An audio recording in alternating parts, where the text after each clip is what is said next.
All right, episode number 2, Out of the Park Baseball 18. In the last episode, we took a look at the roster, and I showed off the settings that I'll be using in this particular save. And in this episode, we will actually start the season simulation. I imagine we will get up to the draft. Hopefully, we'll actually get to do the draft as well, but we will cross that bridge when we get to it. Now, before I actually start the simulation, I want to show you guys the World Baseball Classic results. So, as you see here, Venezuela will avoid the wrath of manager Carlos Sabero, and they have a championship trophy to boot. Venezuela defeated Japan today by the final score of 8-5 in the championship game of the 2017 World Cup of Baseball, or World Baseball Classic, sending overjoyed players and fans streaming onto the field.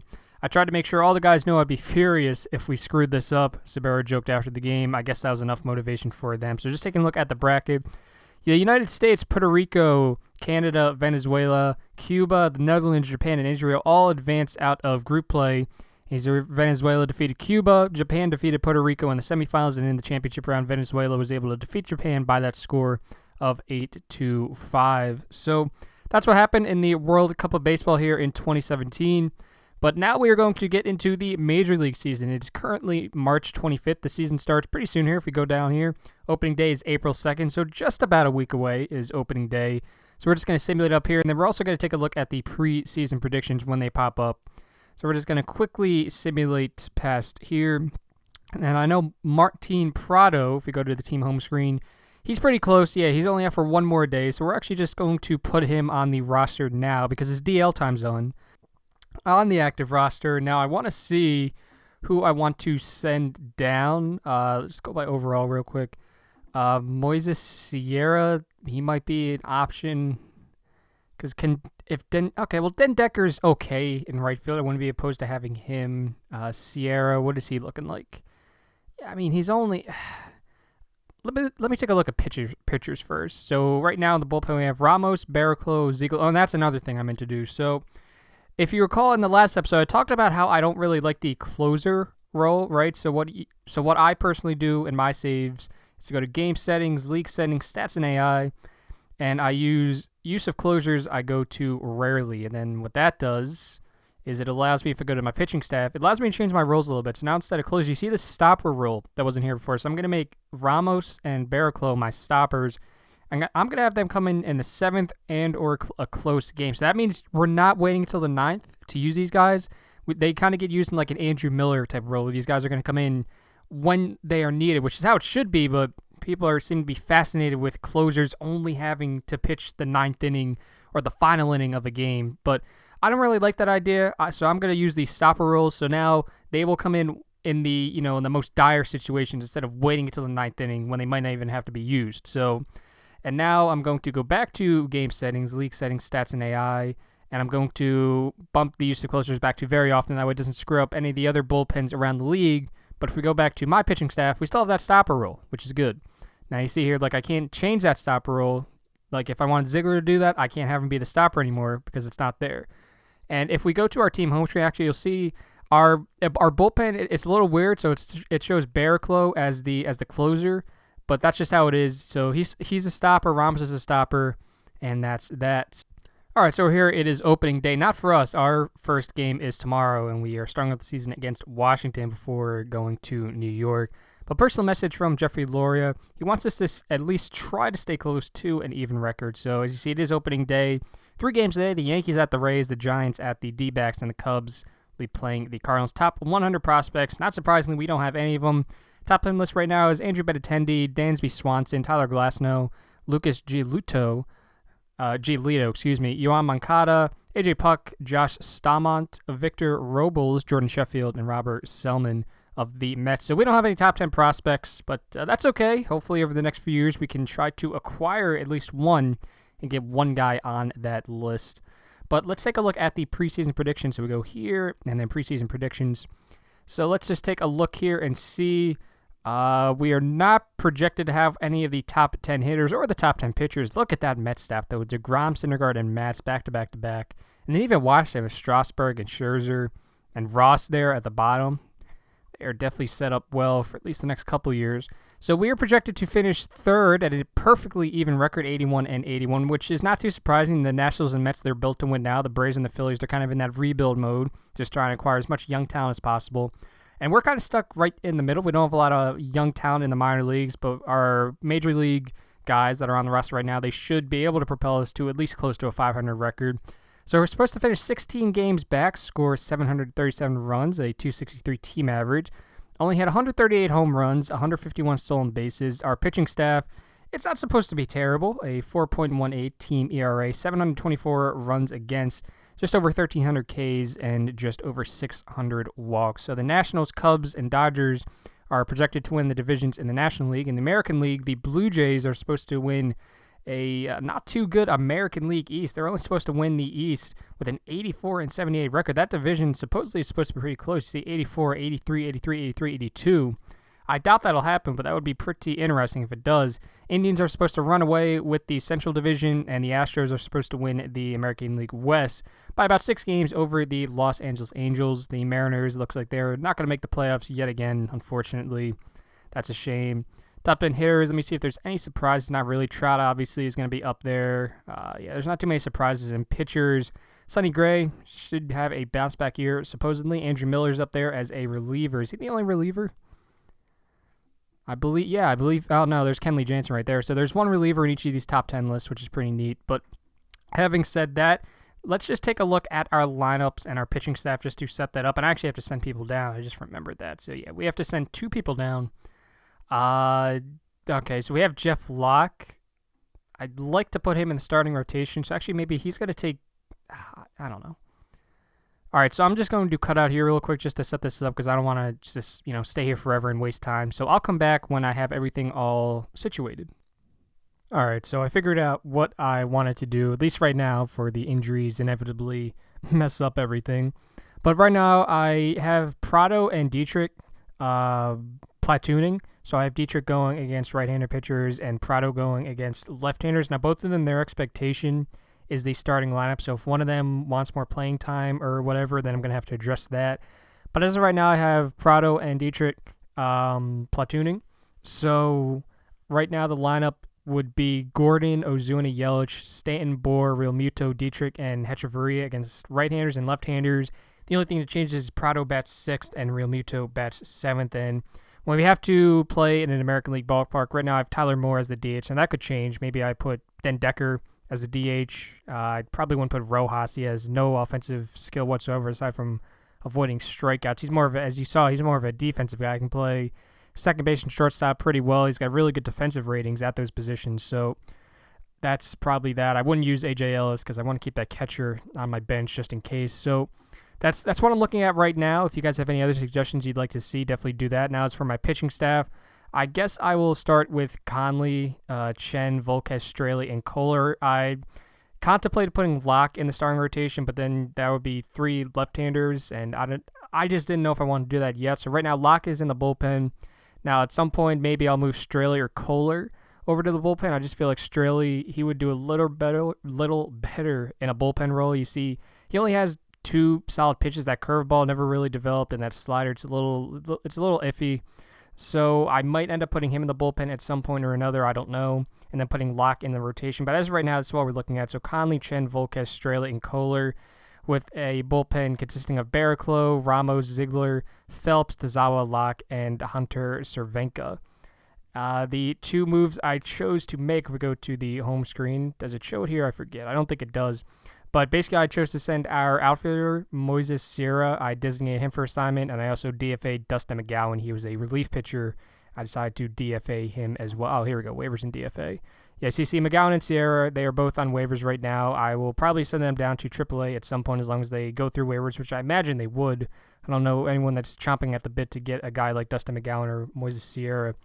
But having said that, it is now time for opening day, at least our opening day. Opening day is technically April 2nd, but we don't play until the 3rd. And before I go any further, I just want to thank you all for the support you showed on episode number 1, all the likes, the comments, the views. It was really mind-blowing. It truly does mean a lot. And you'll see in the comments I say things like, it truly means a lot, or it's greatly appreciated. And I mean that. You all will never understand how thankful I am to get that kind of response to a video. So just thank you. It really does mean a lot, and just thanks again. But the homie Chris, speaking of the comments, he wanted to see the new 3D, how that's working in the game. So I figured This isn't something I normally do during the regular season. For those of you that were around last year, I typically just simulate it all throughout the regular season, then I do like game by game, actually like playing the games in the postseason. But I figured I'd show off the new 3D here for opening day. We're going up against Max Scherzer, and I figured this would be a good time to do it. So we are going to play this game at Washington, so we are away. And now we just got to go through this, creating the picture. And I want to make sure the sound's off. Yeah, okay. So they want us to do short PBB detail, so that's what we're going to do. Game sound disabled. We're definitely not doing that. And then I think all this other stuff is fine. Detailed player pawns, yes, I want to put that on. Field header, that's fine. Ball size, jersey colors default, display on the field. Yeah, I think that's all fine, right? Yeah, I believe that's all fine. So yeah, we're going to go with that. And then we are going to start the game. So our lineup, Gordon, Ozuna, Yelich, Stanton, Bohr, Realmuto, Dietrich, Hechavarria, and Conley as our starting pitcher. And for the Nationals, Adam Eaton, the guy they got from the Chicago White Sox this past offseason. Daniel Murphy, Trey Turner, Bryce Harper, Anthony Rendon, Matt Wieters, Ryan Zimmerman, Jason Worth, and Max Scherzer. So quite a test for us here on opening day. We'll see if we can come away with a W. So we're going to start the game. It is 52 degrees here in Washington. Winds blowing in from left at 8 miles an hour. And something new this year, the crowds, they are actually detailed. So if you look closely, you'll see that the crowd is animated, which is pretty neat.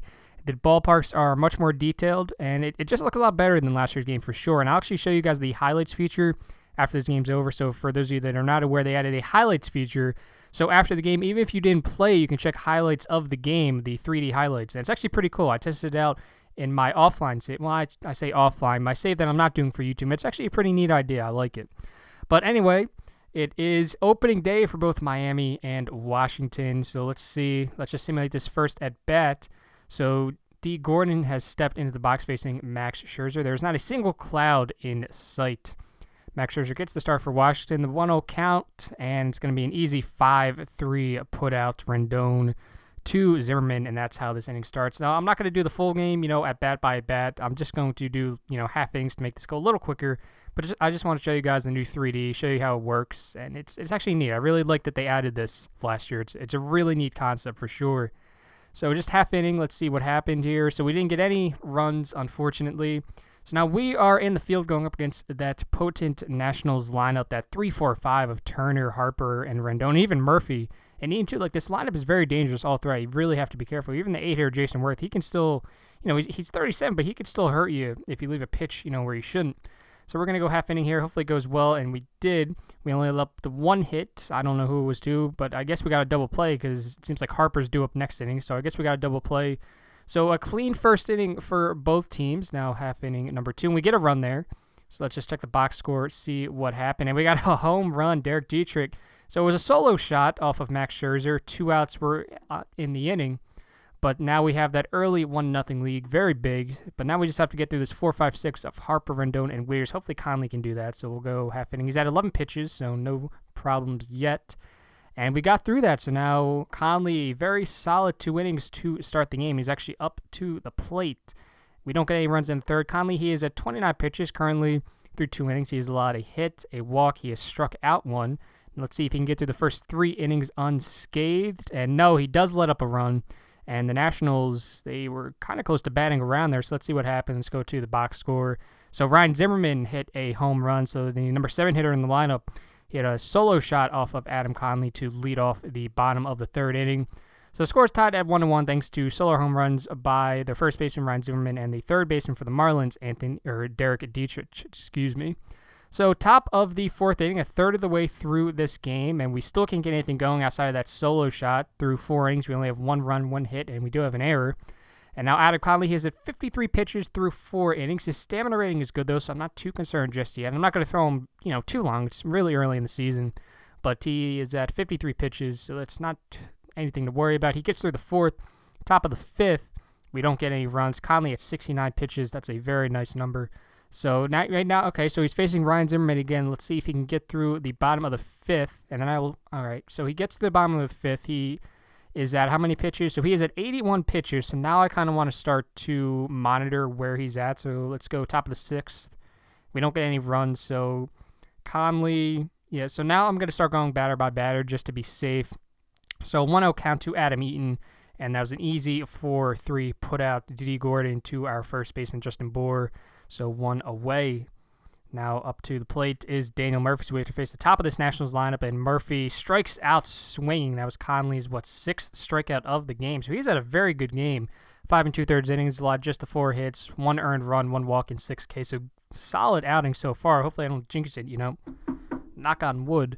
But hopefully I didn't just jinx it. So he is now going up against Trey Turner, very dangerous hitter. 1-2 count to Trey Turner. Oh, and that is blasted out to deep right center field. It's going to go off the top of the wall, and Turner is going to get into second base with a double. But it looks like Trey Turner was injured on the play, and they have to take him out of the ballgame. Seems like a right foot injury. So let's see who they put now on second base. So they put in Steven Drew to replace Trey Turner. And now my dog's bark. I don't want that to annoy you guys, so I'm just going to stop real quick and see what she's barking at. All right, I am back. It was the mailman, naturally. Dogs like to bark at a mailman, and that's who she was barking at. So, all right, what's going on here? So Steven Drew is on second base. Conley's at 91 pitches. I think I'm going to take him out next inning. Just hopefully he can get through Harper. I'm kind of contemplating intentionally walking Harper, but I think I'm just going to simulate the at-bat. Yeah, so...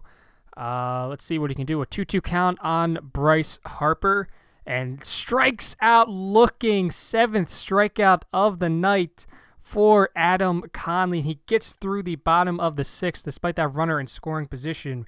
So through 6 innings, the game is tied 1-1, and now I'm definitely going to get someone up in the bullpen. So you have a right-hander switching a right. So let's see, who am I going to put in?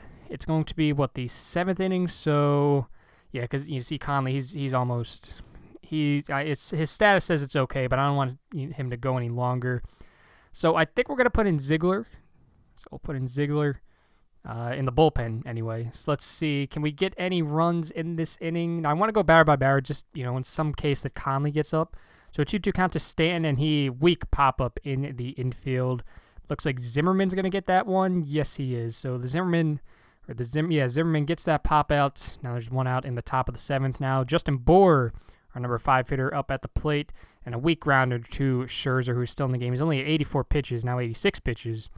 That brings up the catcher, JT Realmuto. 1-1 count to him, and that's an easy line out to the second baseman, Daniel Murphy, and that'll do it. So we've seen all we need to of Adam Conley. Very solid performance for the Southpaw. 96 pitches, 6 innings, just an earned run on that Ryan Zimmerman solo shot back in the bottom of the 3rd inning. But we're going to put Brad Ziegler in. Oops, nope, not sit him down. We want to put him in the game. And there we go. So Ziegler, he's ready to go. He's not exhausted. He's not cold. So let's see if Ziegler can get through this top half of the inning unscathed. This is going to be his only inning because he's due up to bat next inning. And he strikes out Anthony Rendon. So nice start for Ziegler. Now a 1-0 count to Matt Wieters. And that is going to be hit to our second baseman, D. Gordon. Ground out 4-3. Now there's 2 outs in the bottom of the 7th. Now, Ryan Zimmerman responsible for all the Nationals offense to this point, and he's going to line that into left center field, and that'll be a single. Ozuna throws it back into the infield, so Zimmerman just held to a single, and that brings up the number 8 hitter, and now it's a pinch hitter, Adam Lind. So Lind is pinch hitting. 3-1 count to Lind, and he draws a walk, so now runners on first and second, 2 outs. We'll see if Ziegler can get through this. And Max Scherzer is actually going to bat for himself here in the bottom of the 7th. Interesting situation, especially with a runner on second. But Scherzer's going to bat for himself, and he hits it over to Dietrich Buddy. Oh, it's an error. Dietrich messed up, and now the bases are loaded, and the lineup turns over. Adam Eaton now at the plate. 0-0 count to Eaton, and he hits it to Dietrich, who redeems himself. Oh, he doesn't redeem himself. Another error. I don't know who that was on. I don't know if that was Dietrich or D. Gordon, but very sloppy bottom of the 7th for the Miami Marlins. 2 errors, and that allowed the go-ahead run to score. Now Daniel Murphy up at the plate. We'll see what happens here. 2-0 count to Murphy. Oh, that is hit very high into center field, but I think Ozuna has tracked that down well enough, and he does. So that's 3 outs there in the bottom of the 7th, but the damage is done based on those 2 errors. Washington has taken the late 1-run lead, scores 2-1. So now let's get up another pitcher here. I'm thinking maybe Barraclough. Yeah, I'm going to get up Barraclough. There we go. So Barraclough. There we go. So we're going to warm him up. Now we'll go batter by batter because Ziegler is due up to bat this inning. So 0-1 count, and Dietrich grounds it out to Daniel Murphy. 1 out here. Now, the second batter of the inning, Danny Hechavarria, and he strikes out looking. So now we're going to put in a pinch hitter, and let's put in Martin Prado. Why not? We'll give Prado a shot here.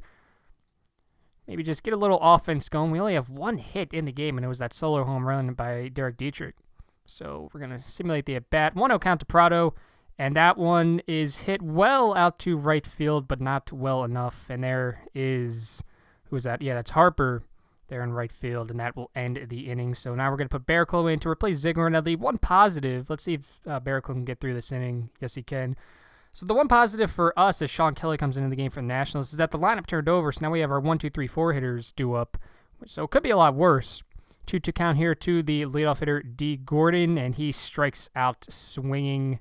Hitless today, and that will remain that way. Now here is Marcell Ozuna, a full count to the center fielder, and he strikes out swinging. 2 strikeouts for Sean Kelly.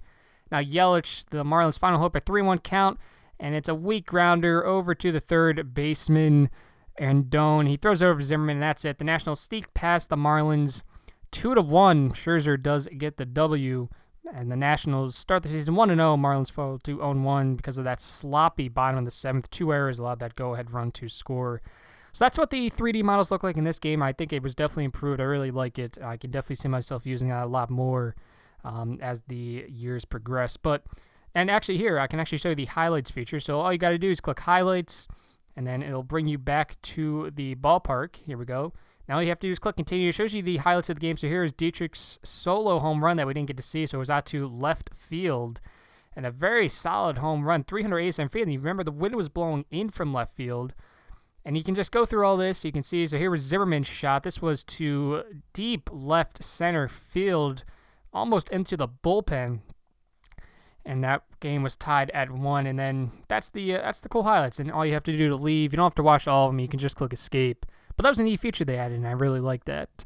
But for those of you that have been around for a while, you know how I like to do these simulations. I'll simulate a month, see how the team's doing. Then I'll simulate another month, see how the team's doing, and go from there. So I'm going to simulate the rest of April. And then I'll see you guys probably on May 1st. If we take a look at the schedule, where's that? Reports and info, scores and schedule. Yeah, so I think I'll see you guys I'll see you on May 1st before the start of this series against the Tampa Bay Rays, just to see how the team's doing. So I will be back on May 1st.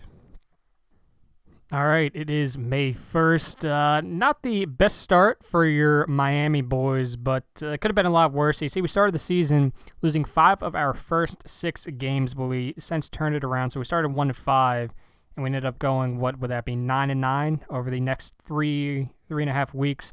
So it could have been a lot worse. Right now we're sitting at 10-14, 5.5 back of the Mets, who are 16-9, the Nationals 14-11. Us and the Phillies are tied at 10-14. The Braves, the seller of the NL East, at, 8-15? Yes, it is. Looking at the wild card, we are 3.5 back, so obviously it's a little too early to be looking at stuff like that, but that's how we're looking through the first month of the season. There we go. Forgot how to talk there for a second. But let's take a look at the team home screen.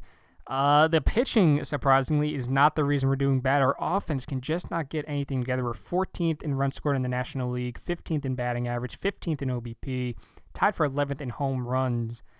Justin Bour has 5, Derek Dietrich has 4, Christian Yelich has 3. We are tied for 7th in stolen bases, but our pitching staff has actually not done too bad. So tied for 3rd in runs against with a clean, cool 100.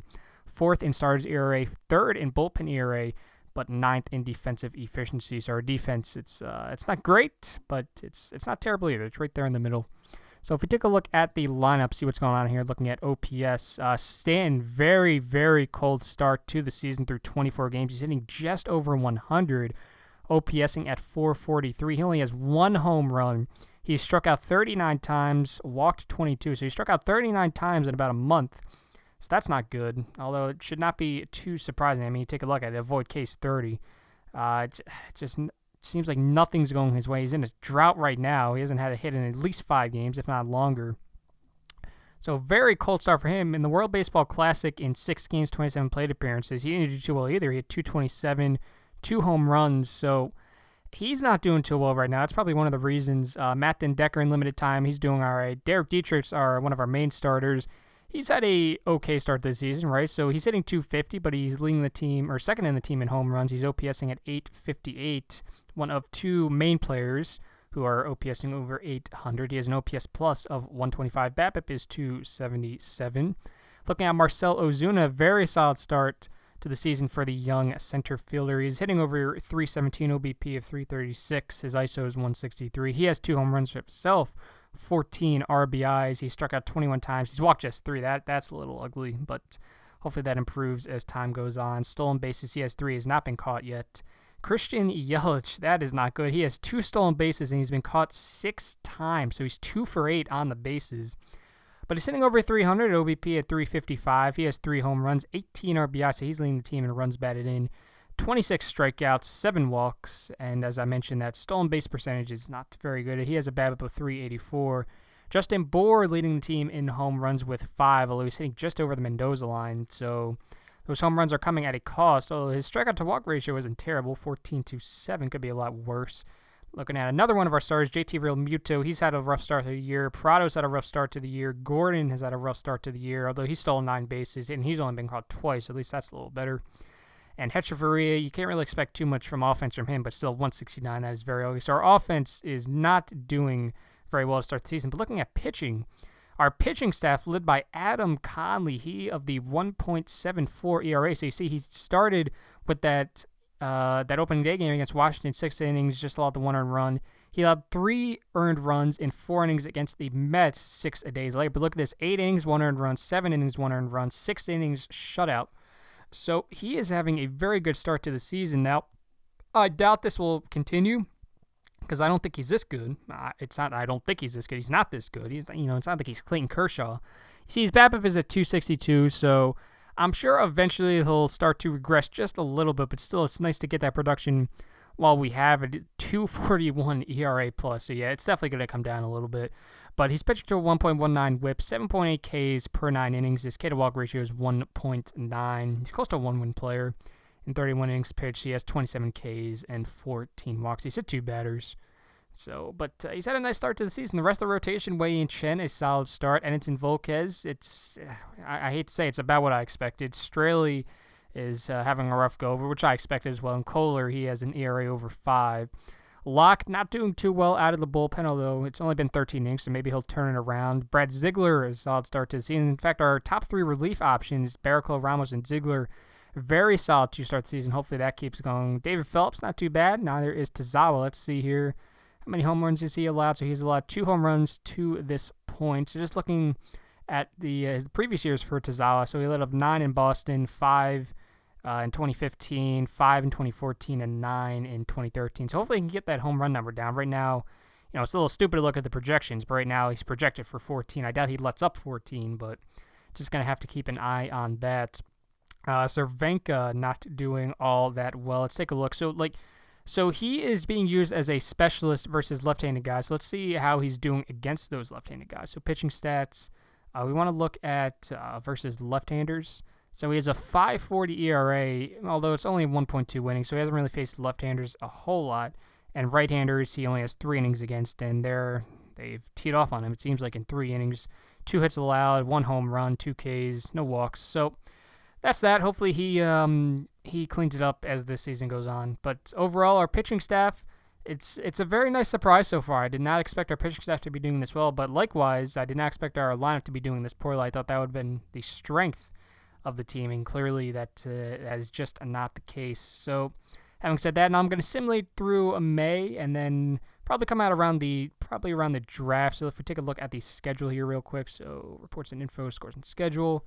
If we go to May, so we have this 3-game set against the Phillies. So it's only a 3-game set. So I think I'm going to see you guys on June 1st, and the draft is shortly after that, and we will go from there. All right, so it is May 7th, and I figured I'd just stop here real quick to show you guys who the top 10 in the draft pool are. As of right now, sometimes this does change, and I say sometimes. It usually does change by the time you get to the draft. But right now, the top 10 players, and you see in no particular order, it says here, Jaron Kendall, a 21-year-old center fielder out of college. Blaine Enlow, an 18-year-old out of high school. D.L. Hall, 18 years old. Hans Krause, 18 years old. Alex Lang, 21-year-old right-handed pitcher. So a lot of pitchers in the top 10. In fact, only 2 of the top 10 are not pitchers. One is the shortstop, Royce Lewis, a 17-year-old out of high school, and the other one, a 21-year-old center fielder out of college. But all the other ones, Bukowskis, Alex Scherr, Brendan McKay, all pitchers. So a very pitching-heavy draft, and that's not good because we need a lot of offensive firepower. We need to start drafting that, but it seems like this is a very pitching-heavy draft, which, I mean, it's okay. I mean, I'm always of the philosophy that you can never have enough pitching, but still, it's a little upsetting considering that we definitely need some offensive guys in the system. But having said that, now I will begin to simulate up until June 1st, so I will see you guys then. All right, so here we are. It is June 1st. May was a rough month, so we lost. Well, we didn't lose, but Derek Dietrich, he's going to be day-to-day for 1 to 2 weeks. Giancarlo Stanton, he is day-to-day for quite a while with that strained hamstring, so he's had it since May, and he still hasn't fully recovered yet. You see, he's really just doing pinch-hitting duties, and the reason he's doing pinch-hitting duties is because when I lost Brad Ziegler, so you guys might have saw that I lost him, he's going to be out for the entire season, and some of next season most likely. He is going to be out because of a torn elbow ligament, and it's not good, especially for a 37-year-old. So he's out, and the reason Stanton is not playing every day is because I took a look when I was trying to find a pitcher, and I found that Ichiro Suzuki was down in the minor leagues. I completely forgot about this guy. I forgot that he was even on the Marlins. And so I decided to call him up. I mean, he deserves to be up here, and now he's part of the starting lineup. And he's doing pretty good in 10-game start, 41 player appearances. He's hitting over 300. He has a triple, a couple doubles. He's OPSing close to 800. So glad to have Ichiro back on the team. I can't believe I forgot about him, but I saw him. And the pitcher I chose to call up was Nick Whitgren, who is doing all right here in his first taste of, not first taste, but in his first taste of this major leagues this season. He was down in AAA, but I decided to call him up because he was doing well.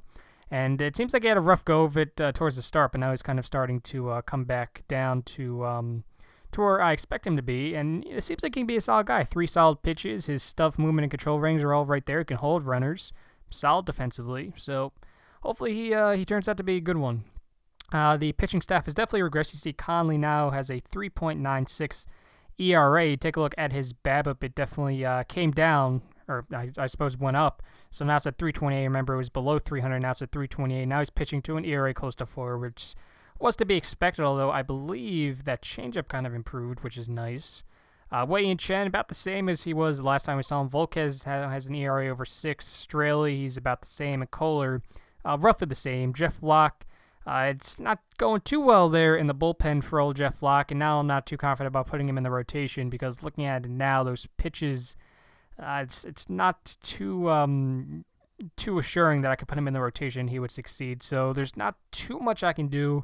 Looking at the lineups now, going to OPS, I see Dietrich. He was still having the best season out of anyone. He was OPSing over 900, 275, 367, 551, triple slash.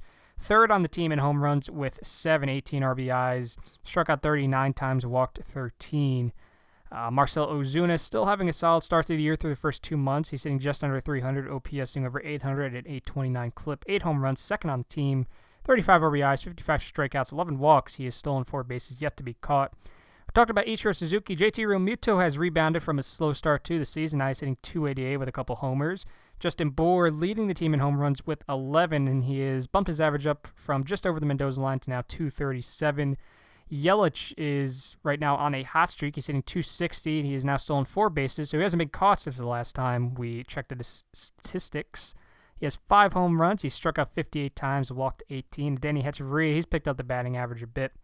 D. Gordon, he's still down there, although he does have 18 stolen bases. He's been caught 3 times. He's hitting 232 with a 258 OBP. He struck out 36 times, walked 8. And Stanton, injury and all, he's still hitting just 140, albeit with 6 home runs. So hopefully he rebounds before the end of the year. And Martin Prado, just a very rough start, albeit he's splitting his playing time with Dietrich. So at least that platoon's working for someone. It does not seem to be working for Prado. So taking a look at our minor league system, so going here, info, reports, and So I sent Tyler Moore down to AAA just to make some room, so that's why he's down there.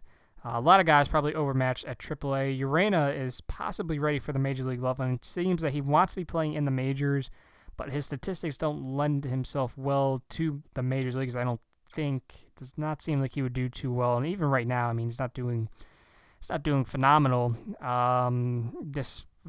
So Despain, he might be a guy I look at towards the end of the season, or, just in case anyone gets injured.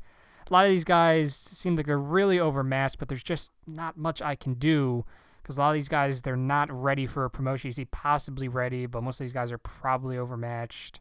So a lot of these guys, yeah, it's this farm system is not a very good one. It's definitely going to take some time to build it up. Where's Garrett?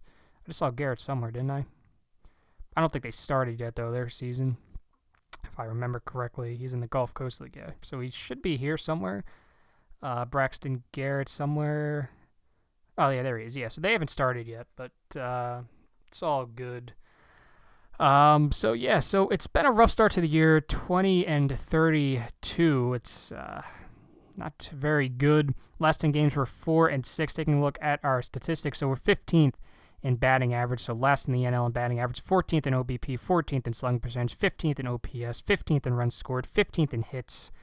It's not a very good offense. This offense is putrid. 13th in extra base hits, 11th in home runs, 11th in walks, tied for 7th in strikeouts, and 10th in stolen bases. And the pitching staff has come back down to earth, 9th now in ERA, 12th in Stars ERA, 4th in bullpen ERA, though, so the bullpen's still doing all right. 8th in runs allowed, 8th in hits allowed, 12th in opponent's average, 12th in BABIP, 5th in home runs allowed, 9th in walks allowed, 12th in strikeouts, and 12th in defensive efficiency. So it has not been a good season. We went 10-14 in April, 10-18 in May, and we are currently 10.5 back in the division, ahead of just the Braves, who are just 1.5 games behind us. They are 19-34. We're 20-32. So we're definitely not winning the division this year. Our only chance at making the playoffs, which I even doubt we do that, is the wild card. And right now we're 7.5 back. The Cardinals, the Giants currently hold those 2 spots, followed by the Pirates, Nationals, D-backs, Padres, Rockies, all in striking distance. And then us and the Phillies, we are behind that group. So it's not been the best start to the season for you boys, but the only place to go is, well, I can't say that because we could go down. But I was going to say the only place to go is up as we head towards the draft. And I think I'm going to end the episode here. Before the draft, we're just going to take a look at the top 10 heading into the draft, and then just leave in the comments what you guys think I should draft. And if you guys want me to try to maybe look at a hitter, a pitcher, just any suggestions you guys have. So we take a look at the Mail News first-year player draft. And so here are your top 10. Kyle Wright, so it's still very pitching heavy. Everyone except 2 of these guys are pitchers. So Austin Beck, a center fielder out of high school. Jason Kendall, a center fielder out of high school. Or Jaron Kendall, excuse me. So you have Kyle Wright, who's a right-handed pitcher. DL Hall, left-hander. J.B. Bukauskas, a right-hander out of college. Alex Lang, a right-hander out of college. Brandon McKay, left-hander. Alex Scherf, a right-hander out of high school, as is Hunter Green. And Tanner Houck, a 20-year-old out of college. So I forget what spot we have in the draft, so I go here and then first-year player draft. So we have the 13th pick, so I imagine those guys won't be available. At least most of them probably won't be available when it's our turn to pick, although we have the 13th and the 36th picks in the first round. So at least we have 2 first-round picks, so hopefully we can take advantage of that. But yeah, I'm definitely going to stop the episode here because it has been going on for a little bit. So I just wanted to thank you all for watching. A new episode tomorrow, and as I said earlier, just thank you for the support on the first video.